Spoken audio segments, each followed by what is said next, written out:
വെറുതെ ഇരിക്കുമ്പോൾ ഇതുപോലെ എന്തെങ്കിലും ഉണ്ടാക്കി വെച്ചാൽ ചായയുടെയോ കട്ടൻ്റെ കൂടെയോ കഴിക്കാം. ഞാനിപ്പോൾ മിച്ചറാണ് ഉണ്ടാക്കുന്നത്. അതിനായി 1/2 കിലോ അളവിലുള്ള കടലമാവാണ് ഞാൻ എടുത്തിട്ടുള്ളത്. ഉപ്പും കായപ്പൊടിയും ചേർത്ത് കുഴച്ചെടുത്ത് സേവനാഴിയിൽ ഓരോ ചുറ്റുകളായിട്ട് ഉണ്ടാക്കിയെടുത്തു. പിന്നെ കുറച്ച് നിലക്കടല, ഒരൽപ്പം പൊട്ടുകടല എന്നിവയും കൂടെ വറുത്ത് ചേർത്തു. പിന്നെ ഈ ചുറ്റുകൾ ഓരോന്നും പൊടിച്ച് ഇതിലോട്ട് ചേർത്തു. മുളക് പൊടിയും ആവശ്യത്തിന് ഉപ്പും എണ്ണയിൽ ചാലിച്ച് ചേർത്തു.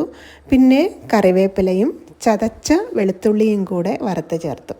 പിന്നെ ഒരല്പം ചോളം പൊരിയും കൂടെ ഞാനിതിലോട്ട് വറുത്ത് ചേർത്തിട്ടുണ്ട്. അത് പറയാനായിട്ട് വിട്ടുപോയി. അപ്പോൾ നല്ല അടിപൊളി മിക്സർ റെഡിയായി. ഇത് ഒരുപാട് നാൾ കേടാവാതെ ഇരിക്കും. അപ്പോൾ ഇത് വെറുതെ ഇരിക്കുന്നവരൊക്കെ ഇതുപോലെയൊക്കെ ഒന്ന് ഉണ്ടാക്കി നോക്കുക.